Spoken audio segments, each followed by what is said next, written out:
नमस्कार दोस्तों। आज का जो लेक्चर है वो क्लास 11th मैथमेटिक्स के स्टूडेंट्स के लिए है। ठीक है भाई। इस लेक्चर के अंदर हम क्लास 11th की मैथ की फर्स्ट बुक्स हम स्टार्ट करने जा रहे हैं। वैसे तो आपकी अगर बोर्ड की बुक्स की बात करें तो बोर्ड बुक्स में टोटल ये आपकी कितनी बुक्स हैं? एक। लेकिन अगर बात करी जाए तो आपके मैथमेटिक्स का ये फर्स्ट पार्ट है। ठीक है, आपके मैथमेटिक्स का ये फर्स्ट पार्ट है। इस फर्स्ट पार्ट के अंदर हम सबसे पहले जो चैप्टर पढ़ेंगे वो चैप्टर है हमारा सेट या फिर समुच्चय, जिसका इस पूरे पेपर के साथ ही नहीं, आगे नेक्स्ट क्लासेज हैं या फिर जितने भी आपके आगे मैथमेटिक्स में जितने भी क्लासेज हैं आपकी, उन सब में इसका बहुत इंपॉर्टेंस है। ठीक है, तो इसको समझने से पहले आपको सबसे पहले सेट थोड़ी अच्छे से आना चाहिए कि समुच्चय होता क्या है।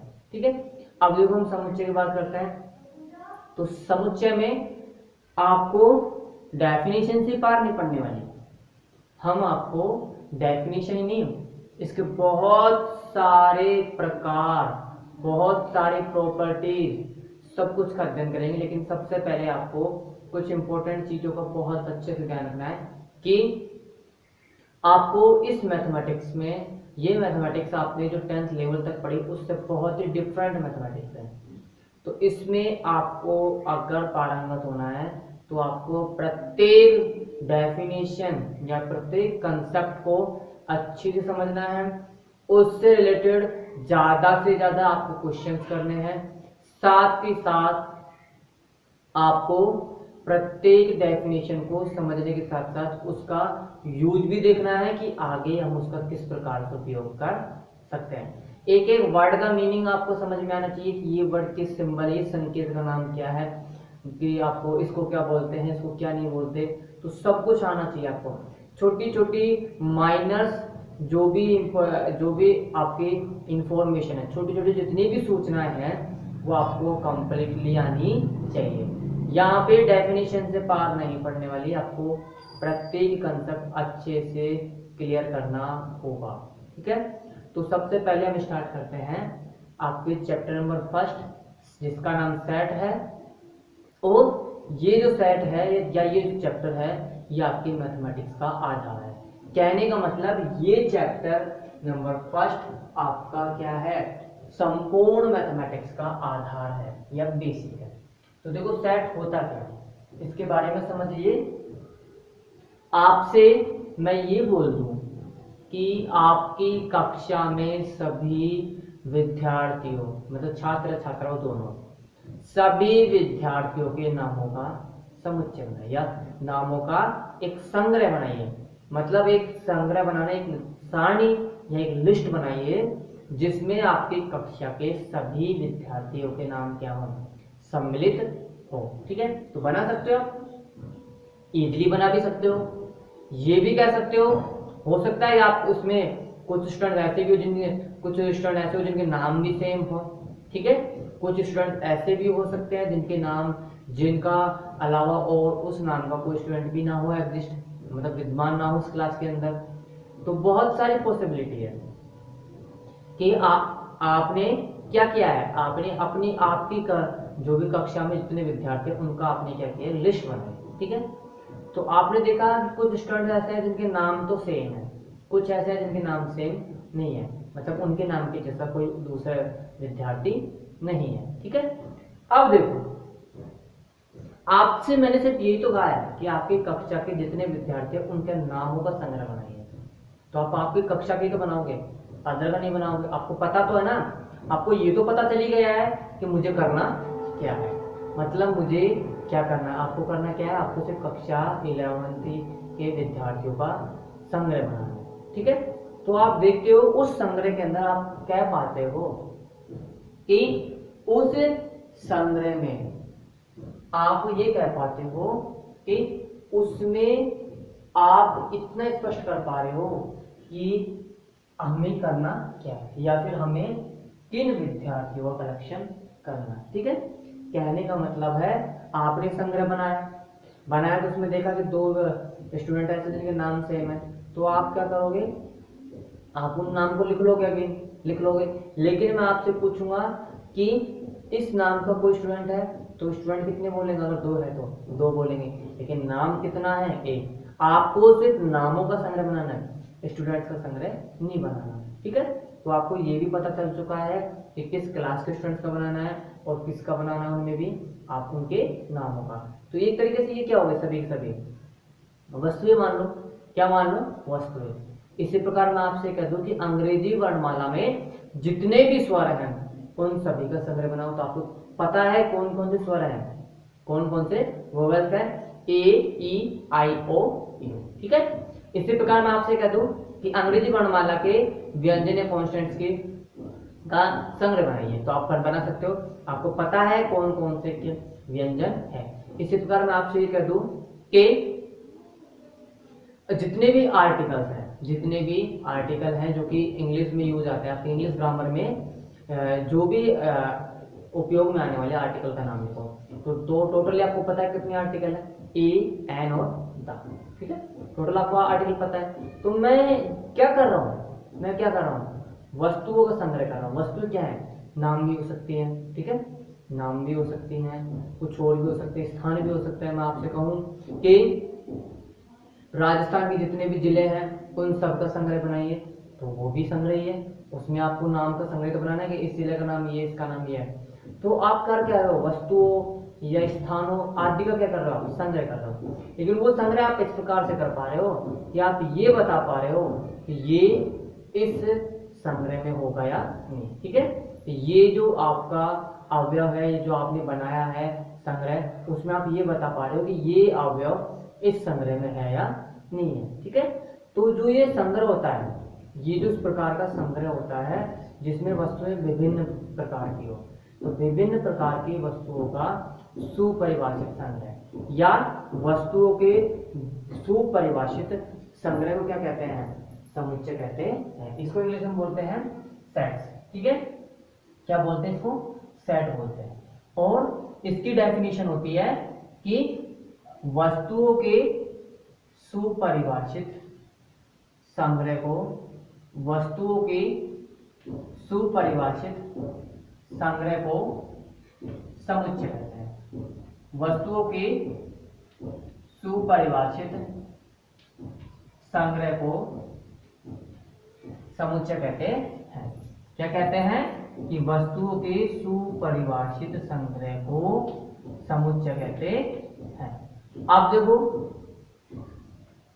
यहाँ पे वस्तुएं क्या हो सकते हैं, भिन्न भिन्न भी हो सकती हैं, ठीक है, और समान भी हो सकती है। जैसे मैं आपसे कह दूं कि आपकी कक्षा के सभी विद्यार्थियों के नामों का समूह, ठीक है, ये संग्रह। तो वहां पे कोई भी दो विद्यार्थियों के नाम समान हो सकते हैं, वहां पे क्या हो सकता है, कोई भी दो विद्यार्थियों के नाम समान हो सकते हैं। तो यहाँ पे इस संग्रह के अंदर, इस सुपरिभाषित संग्रह के अंदर कोई भी दो नाम सेम हो सकता है या कोई भी दो अवयव सेम हो सकता है। लेकिन डेफिनेशन जब भी आप दोगे तो क्या कहोगे कि वस्तुओं के सुपरिभाषित संग्रह को क्या कहते हैं, समुच्चय कहते हैं, ठीक है। क्या कहते हैं, समुच्चय। आप देखो यहाँ पे नया वर्ड आया सुपरिभाषित। सुपरिभाषित का मीनिंग क्या होगा, देखिए, सुपरिभाषित शब्द का अर्थ, ठीक है। ये जो आपने सुपरिभाषित शब्द लिया, इसका अर्थ देखिए क्या होता है। देखो आपसे मैंने कक्षा 11 के विद्यार्थियों के नामों का समूह बनाने कहा, तो आपको इतना तो पता चल गया, आपको एक ऐसा नियम तो मिल गया कि आप इतना स्पष्ट कर पा रहे हो कि ये विद्यार्थी कक्षा 11 का है या नहीं है, ठीक है। आप उसका नाम कलेक्ट करते हो तो आप उससे पहले पूछोगे सही कि भैया आप किस क्लास में हो। अगर कक्षा 11 में नहीं हुआ तो आप उसके नाम की लिस्ट नहीं बनाओगे, और अगर 11 में हुआ तो उसकी लिस्ट बनाओगे। इसी प्रकार मैं आपसे कहूं कि अंग्रेजी वर्णमाला के सभी स्वरों का संग्रह बनाओ, तो जो स्वर होगा वही तो आप काउंट करोगे, जो स्वर होगा उसी को तो आप शामिल करोगे, व्यंजन को तो शामिल थोड़ी करोगे, नहीं करोगे ना। तो उसी प्रकार सुपरिभाषित शब्द का अर्थ क्या होता है, ये देखिए, सुपरिभाषित शब्द का अर्थ यह है कि सुपरिभाषित शब्द का अर्थ यह है कि सुपरिभाषित शब्द का अर्थ यह है कि वस्तुओं के संग्रह का, यह है कि वस्तुओं के संग्रह का, वस्तुओं के संग्रह का नियम, वस्तुओं के संग्रह का नियम इतना अधिक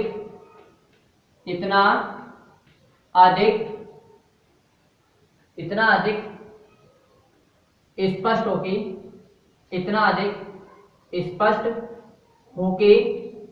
आप यह कह सके कि आप यह कह सके कि वस्तु संग्रह में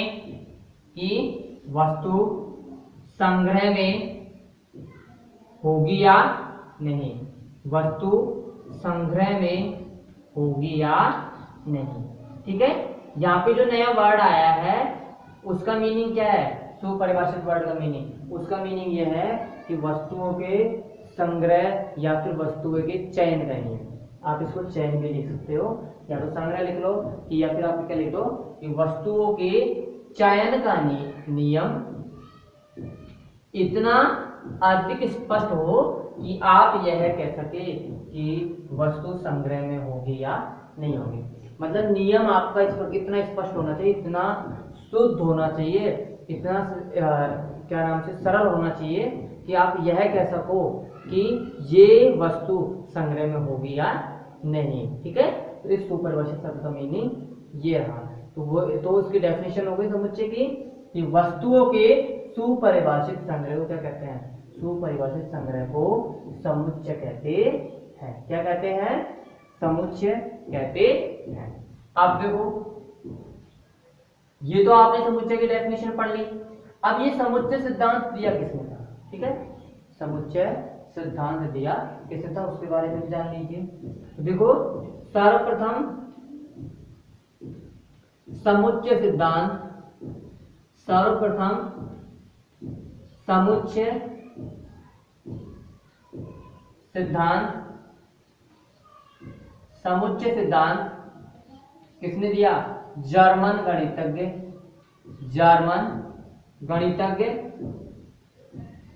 जॉर्ज कैंटर ने दिया। ठीक है, समुच्चय सिद्धांत किसने दिया, जर्मन गणितज्ञ जॉर्ज कैंटर ने दिया। ठीक है, किसने दिया, जॉर्ज कैंटर ने दिया।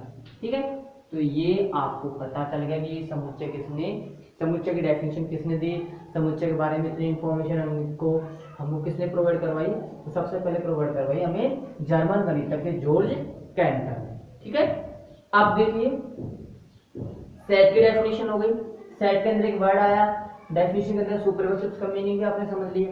ठीक है, अब इसको डिफाइन किस प्रकार से करते हैं वो देखिए। देखो, समुच्चय को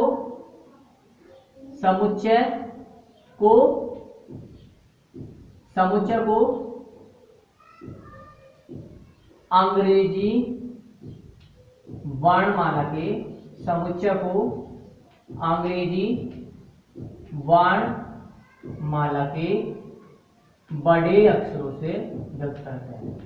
समुच्चय को क्या हो, किससे व्यक्त करते हैं, अंग्रेजी वर्णमाला के बड़े अक्षरों A, B, C,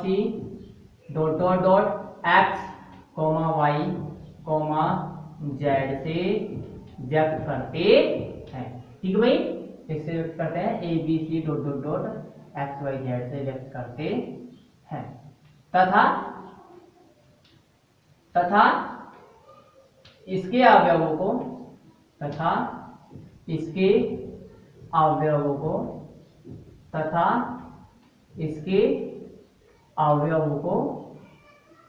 अंग्रेजी वर्णमाला के अंग्रेजी वर्णमाला के छोटे अक्षरों से, अंग्रेजी वर्णमाला के छोटे अक्षरों से व्यक्त करते हैं। किससे व्यक्त करते हैं? छोटे अक्षरों से व्यक्त करते हैं।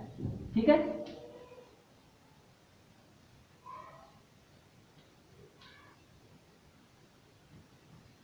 छोटे अक्षरों से व्यक्त करते हैं। अब देखिए, समुच्चय की डेफिनेशन होगी, उसके बाद सुपरपोजिशन वर्ड का मीनिंग हो गया, किसमें ये समुच्चय सिद्धांत दिया, और उसके बाद समुच्चय को डिफाइन किस प्रकार से करता है। ठीक है, या उसके सिंबल को किस प्रकार से डिनोट करते हैं, इसके बारे में आपको पता चल गया।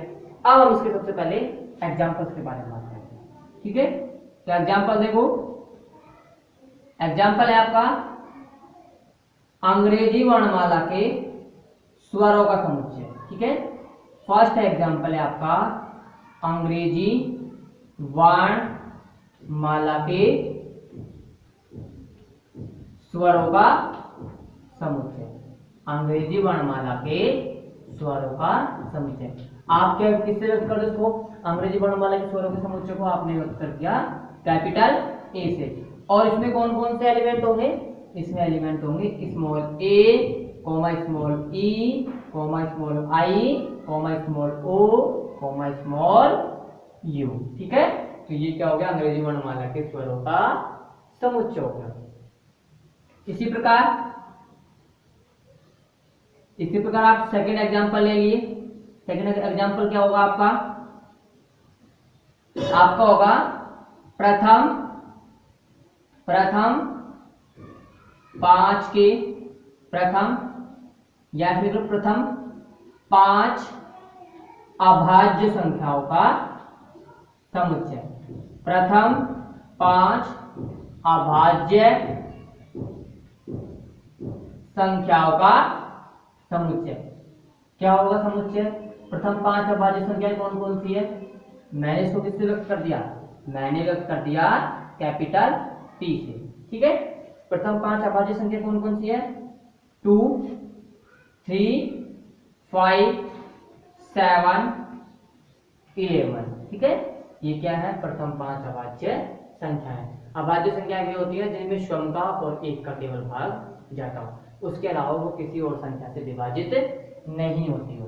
तो ये हो गई प्रथम 5 अभाज्य संख्याओं का समुच्चय। अब देखिए, ये एग्जांपल हो गए, आप और भी एग्जांपल लिख सकते हो। जैसे प्रथम 10 प्राकृत संख्याओं का समुच्चय। आप नेक्स्ट एग्जांपल ले सकते हो, प्रथम 10 प्राकृत संख्याओं का समुच्चय। उसमें 1 2 3 4 5 6 7 8 9 10 आ जाएगा। ठीक है, इस प्रकार आप ऐसे ले लो कि आर्टिकल्स का समुच्चय, अंग्रेजी इंग्लिश ग्रामर में यूज होने वाले आर्टिकल्स का समुच्चय क्या होगा? ए, एन और द। ठीक है, ए, एन और द हो जाएगा।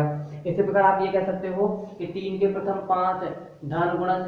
ठीक है, 3 के प्रथम 5 धनात्मक गुणज कौन कौन से हो जाएंगे? 3, 6, 9, 12 और 15। ये बहुत सारे एग्जाम्पल, आप कितने भी एग्जाम्पल बना सकते हो, कोई प्रॉब्लम नहीं है। अब उसके बाद देखो, यहां तक एग्जाम्पल हो गया। अब हम कुछ सिंबल्स के बारे में बात करेंगे, आपको कुछ सिंबल्स के बारे में इंफॉर्मेशन देंगे। तो देखो वो सिंबल्स कौन कौन से हैं। पर ये एग्जाम्पल अब भी ध्यान रखना आपको, ये एग्जाम्पल बहुत काम के हैं, ये एग्जाम्पल आपके काम आने वाले हैं। इन एग्जाम्पल को आप समझ लें अच्छे से। इन्हीं के आधार पे हम जो भी सिंबल आने वाले हैं उनकी हम एक्सप्लेनेशन करेंगे। ठीक है भाई, इन्हीं के आधार पे क्या करना है हमें? नेक्स्ट जो भी सिंबल आएंगे उनका आपको एक्सप्लेनेशन करना है। ठीक है, तो देखिए, आपने मान लिया, माना स्मॉल ए समुच्चय ए का।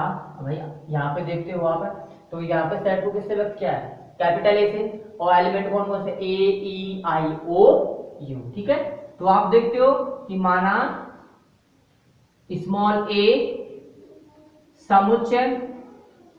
समुच्चय ए का अवयव है, समुच्चय ए का अवयव है।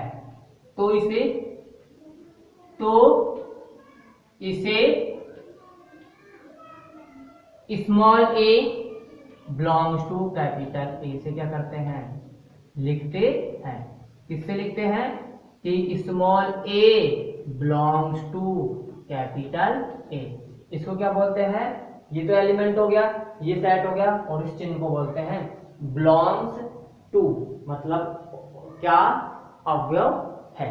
कहने का मतलब है कि स्मॉल ए समुच्चय ए का अवयव है। ठीक है, इसका मीनिंग क्या होता है, हिंदी में इसका मीनिंग होता है इस एप्सिलॉन का या बिलोंग्स, इसको बोलते हैं इंग्लिश में तो बिलोंग्स टू।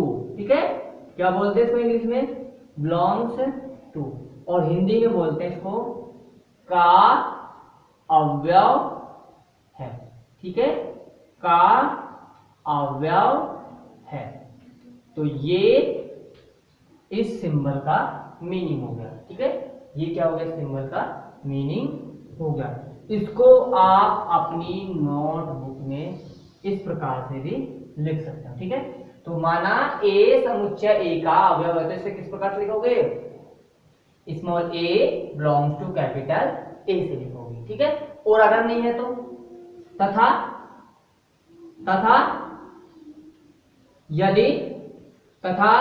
यदि स्मॉल ए कैपिटल ए का, स्मॉल ए कैपिटल ए का अवयव नहीं है, कैपिटल ए का अवयव नहीं है, तो इसे किस प्रकार से लिखोगे, तो इसे small a does not belongs to capital A से लिखते हैं। Small a does not belongs to capital A से लिखते हैं। ठीक है भाई, इससे लिखोगे small a does not belong to capital A से लिखते हैं। अब देखो इसको क्या बोलोगे, इसको बोलोगे, इस सिंबल को बोलोगे आप डज नॉट बिलोंग्स टू। ठीक है, क्या बोलोगे इसको, डज नॉट बिलोंग्स टू। अब देखो, और इसको हिंदी में क्या बोलोगे, हिंदी में बोलेंगे इसको का अवयव नहीं है, का अवयव नहीं है। ये तो आपको कुछ सिंबल्स के बारे में बता दिया। ये दो सिंबल्स हैं, इनके बारे में आप अच्छे से जान लीजिए। ठीक है, इन दो सिंबल्स के बारे में जान लीजिए। इसको बोलते हैं बिलोंग्स टू, इसको बोलते हैं डज नॉट बिलोंग्स टू। इसका हिंदी में मीनिंग होता है का अवयव है, इसका मीनिंग होता है का अवयव नहीं है। ठीक है, अगर मैं आपसे कहना चाहूं कि टू बिलोंग्स टू पी, तो आप क्या कह सकते हो, टू समुच्चय पी का अवयव है। ठीक है, मैं बोलूं four does not belong to P, देखो यहाँ पे फोर है क्या, नहीं है ना, तो मैं क्या बोलूंगा, four does not belong to P, मतलब फोर पी का अवयव नहीं है, या फोर समुच्चय पी का अवयव नहीं है। तो ये कुछ सिंबल्स के बारे में बात होगी। दो सिंबल्स के बारे में, एक तो डज नॉट बिलोंग टू और एक बिलोंग्स टू। इसके बारे में आपको अच्छे से जानना जरूरी है। ठीक है, आप जो भी है अपनी नोटबुक बना ले, फेयर नोटबुक जरूर बना ले, क्योंकि ये टॉपिक दोबारा रिवाइज नहीं होंगे। या आप अच्छे से ध्यान रख लें, ये टॉपिक दोबारा रिवाइज नहीं होने वाले। साथ के साथ ये आपका बेसिक है, अगर ये एक बार अगर आपको समझ नहीं आया तो फिर आना भी नहीं। तो आप यहाँ पे अच्छे से मेहनत करें, ताकि आपको ये टॉपिक बहुत अच्छे से कवर हो जाए। ठीक है, अब देखो नेक्स्ट आता है समुच्चय का प्रकार या समुच्चय निरूपण के प्रकार। ठीक है, नेक्स्ट आपका टॉपिक है समुच्चय निरूपण, कि समुच्चय को निरूपित किस प्रकार से करते हैं। ठीक है,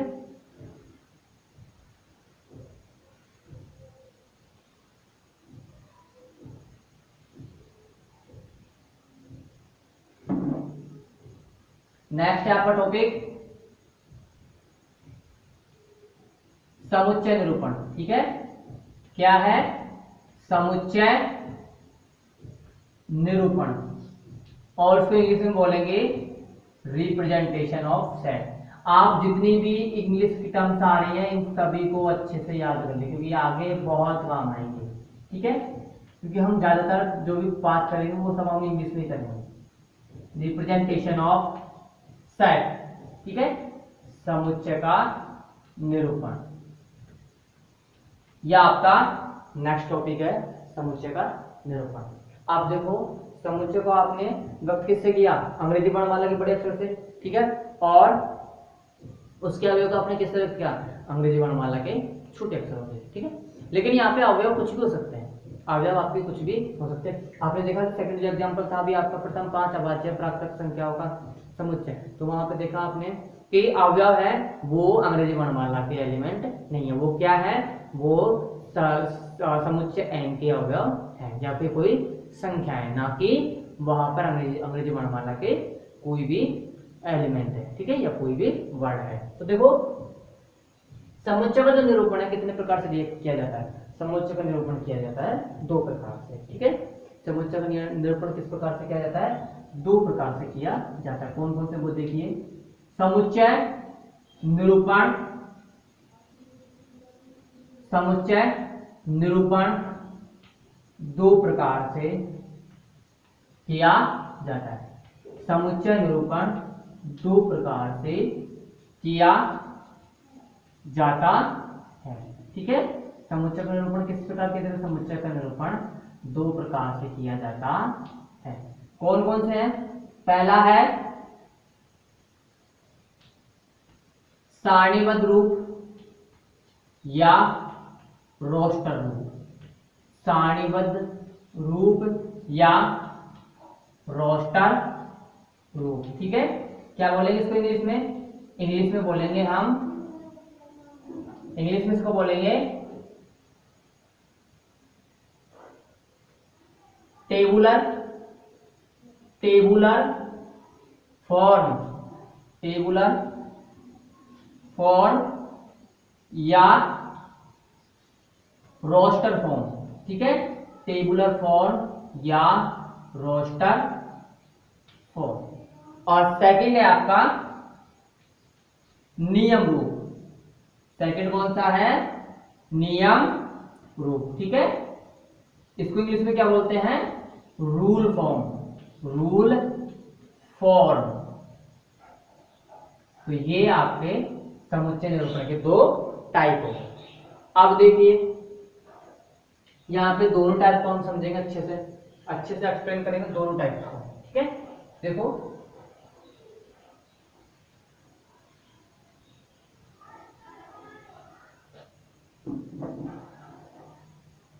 पहला कौन सा है, सारणीबद्ध रूप या रोस्टर रूप। अब देखो इसमें करते क्या है, सारणीबद्ध रूप में हमेशा समुच्चय को, सारणीबद्ध रूप में हमेशा समुच्चय के अवयवों को मंझले कोष्ठक के अंदर लिखा जाता है, ठीक है भाई।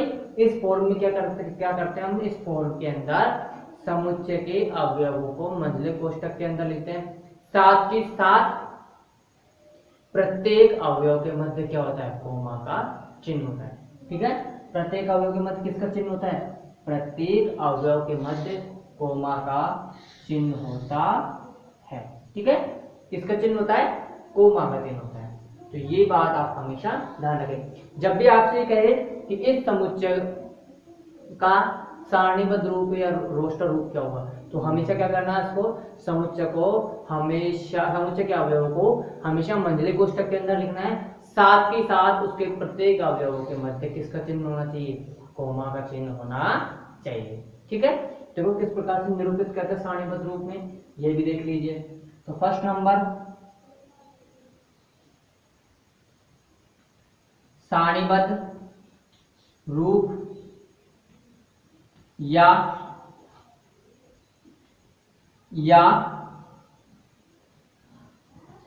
रोस्टर फॉर्म या रोस्टर रूप। देखो इस रूप के अंदर, इस रूप के अंदर, इस रूप के अंदर समुच्चय के अवयवों को, समुच्चय के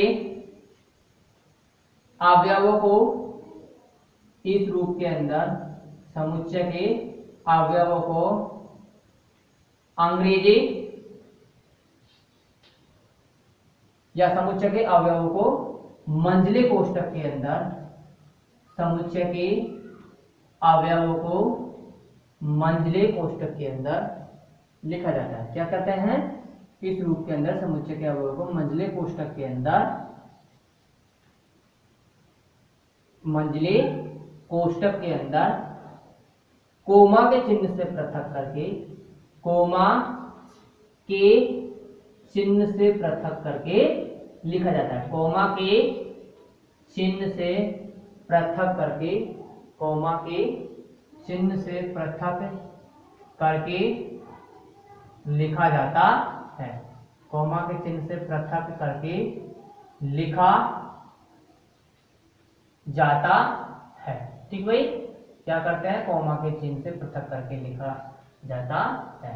अब देखो किस प्रकार से एग्जाम्पल देख लीजिए। एग्जाम्पल में आप देखते हो तो आप एग्जाम्पल में सबसे पहला एग्जाम्पल ले लीजिए। प्रथम 10 प्राकृत संख्याओं का समुच्चय। प्रथम 10 प्राकृत संख्याओं का समुच्चय।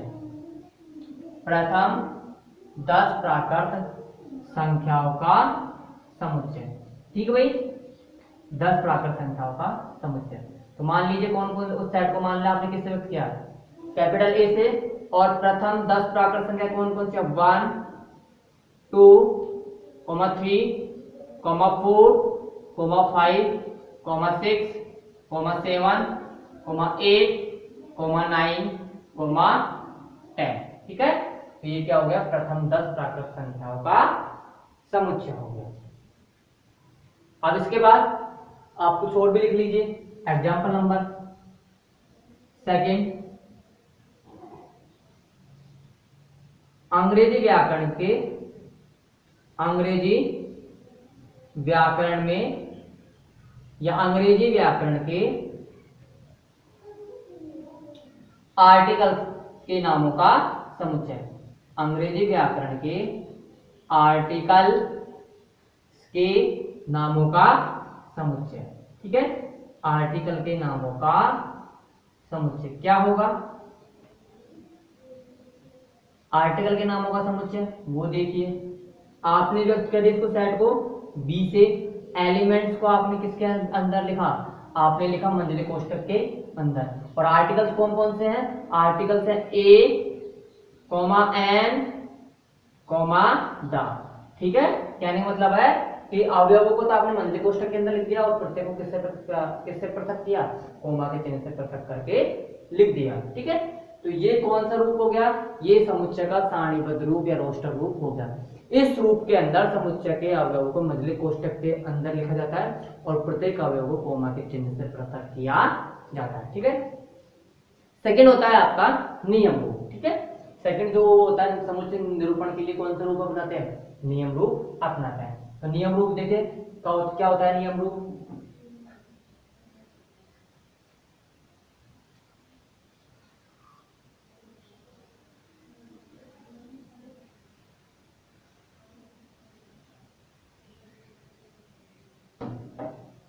नियम रूप देखिए,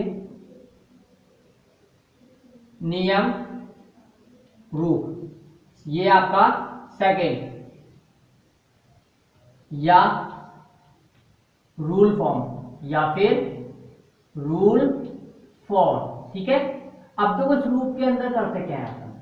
इस रूप के अंदर हम समुच्चय का निरूपण किस प्रकार से करते हैं। देखो समुच्चय को आपको बताया, हमेशा हमने जब डेफिनेशन पढ़ी थी तो हमने ये बताया था कि समुच्चय को हमेशा अंग्रेजी वर्णमाला के बड़े अक्षर से व्यक्त करते हैं। ठीक है, लेकिन यहां पर भी वही करेंगे, समुच्चय को हमेशा अंग्रेजी वर्णमाला के बड़े अक्षर से ही व्यक्त करेंगे, लेकिन साथ के साथ यहाँ पे एक ऐसा नियम देंगे समुच्चय को, समुच्चय के अवयवों को लिखने के लिए, समुच्चय के अवयवों को लिखने के लिए यहाँ पे एक ऐसा नियम देंगे जिसके द्वारा हम ये कह सकें कि ये अवयव समुच्चय के अंदर होंगे और ये अवयव नहीं होंगे। या फिर आप कह सकते हो इस समुच्चय के जितने भी अवयव हैं उन सभी अवयवों के लिए हम एक पर्टिकुलर नियम देंगे कि समुच्चय के अवयवों का जो निर्माण होगा वो किसके द्वारा होगा? उस पर्टिकुलर नियम के द्वारा होगा या उस विशेष नियम के द्वारा होगा। दोबारा सुन लीजिए, इस रूप के अंदर आपको करना क्या है? इस रूप के अंदर हमको क्या करना है कि समुच्चय के अवयवों को के निर्माण के लिए हमें एक नियम देना है। एक नियम देना है। ठीक है भाई, क्या करना है हमें, एक नियम देना है और उस नियम के द्वारा क्या करना है, हमें समुच्चय के अवयवों का निर्माण करना है। ठीक है, तो ध्यान रखना इस रूप के अंदर समुच्चय को अवयवों को लिखने के लिए हमें एक नियम दिया जाता है, या फिर समुच्चय के अवयवों को निर्माण एक नियम के द्वारा होता है। तो देखिए इस रूप में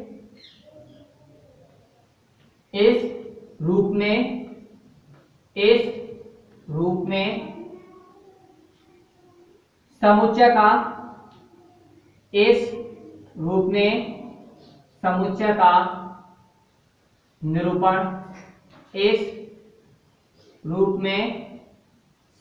का निरूपण एक नियम रूप के द्वारा होता है, एक नियम के द्वारा होता है। ठीक है, समुच्चय निरूपण किस प्रकार से करते हैं, नियम के द्वारा करते हैं, एक नियम के द्वारा होता है, जिसके अंतर्गत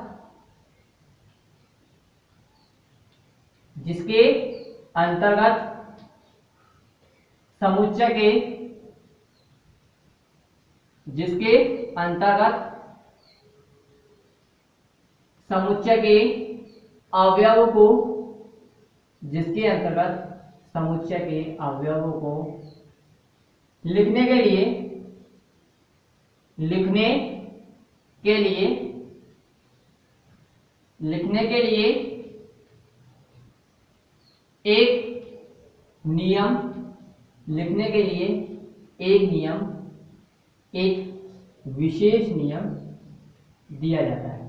लिखने के लिए एक विशेष नियम दिया जाता है। ठीक है भाई, इस रूप में करते क्या है कि समुच्चय के अवयवों को लिखने के लिए एक विशेष नियम दिया जाता है। ठीक है, कैसे देखो, आप एग्जाम्पल के तौर पे क्या करो, आपने एग्जाम्पल ले लिया, अब आप क्या करो, एक उदाहरण लो कि जो सेट हो। ठीक है, आप ले लो प्रथम 5 अभाज्य प्राकृत संख्याओं का समुच्चय। ठीक है, एग्जाम्पल में हम क्या बनाएंगे, सेट में जो एलिमेंट होंगे वो क्या होंगे, प्रथम 5 अभाज्य प्राकृत संख्याओं का समुच्चय। क्या बनाएंगे, एग्जाम्पल के तौर पे क्या है, प्रथम 5 अभाज्य प्राकृत संख्याओं का समुच्चय। ठीक है, प्रथम 5 अभाज्य प्राकृत संख्याओं का समुच्चय। अब देखो व्यक्त किससे करोगे, हमेशा समुच्चय को आप किसी से व्यक्त करते हो, वर्णमाला के हम ज्यादातर हमने कौन सा सिंबल यूज लिया है, कैपिटल ए। ठीक है, कैपिटल ए में एलिमेंट क्या है, कैपिटल ए में एलिमेंट मान लिया आपने स्मॉल एक्स। ठीक है, कैपिटल ए में क्या है, एलिमेंट है स्मॉल एक्स। ठीक है, और किस प्रकार से है, इस चिन्ह को बोलते हैं सच डैट। ठीक है, इस चिन्ह को क्या बोलते हैं, सच डैट। या तो ये सिंबल आएगा जिसमें 2 डॉट होंगे। ठीक है, 2 डॉट होंगे, लेकिन वो कैसे होंगे, वो वर्टिकल होंगे। ठीक है, या तो ये सिंबल आए या फिर ये सिंबल आए, इसको हमेशा क्या बोलोगे, सच डैट, मतलब इस प्रकार। हिंदी में क्या बोलोगे इसको, इस प्रकार, x such that 1 less than equal to x less than equal to 2n। ठीक है, कॉमा जहां x अभाज्य प्राकृत संख्या है। ठीक है, जहां x क्या है, अभाज्य प्राकृत संख्या है। ठीक है, जहां x अभाज्य प्राकृत संख्या है। ठीक है, देखो आपने समुच्चय को कि जो अवयव का आपने किसके अंदर लिखा, आपने मंझले कोष्ठक के अंदर लिखा, और यहाँ पे समुच्चय के अवयव को निर्माण के लिए आपने क्या किया, एक नियम दे दिया, जहाँ पे नियम क्या है, जहाँ x अभाज्य प्राकृत संख्या है और साथ ही साथ x 1 या 1 और 12 के बराबर है, या फिर उनके बीच में कोई सी भी संख्या है। ठीक है, तो यह आपका समुच्चय का निरूपण हो गया, किस फॉर्म में, नियम रूप में। आज की जो क्लास है वो यही कंप्लीट होती हुई, साथ ही साथ अब आपको पता चल गया है कि समुच्चय की डेफिनेशन क्या होती है। ठीक है, समुच्चय सिद्धांत किसने दिया, समुच्चय को व्यक्त किस प्रकार से करता है, उसके एलिमेंट को किस प्रकार से व्यक्त करता है, कुछ नए सिंबल्स का आपने इंट्रोडक्शन भी किया है ना। ठीक है, और उसके बाद आपने समुच्चय निरूपण भी देख लिया। अब नेक्स्ट जो होगा वो क्या होगा, नेक्स्ट जो लेक्चर होगा लेक्चर नंबर 2, उसमें हम समुच्चय के टाइप्स पढ़ेंगे। ठीक है, समुच्चय के टाइप्स पढ़ेंगे और साथ में कुछ और भी डेफिनेशन पढ़ेंगे जिसके द्वारा आपको समुच्चय का संपूर्ण ज्ञान हो। ठीक है, तो आज का जो लेक्चर है वो यहीं पर कंप्लीट होता हुआ। धन्यवाद।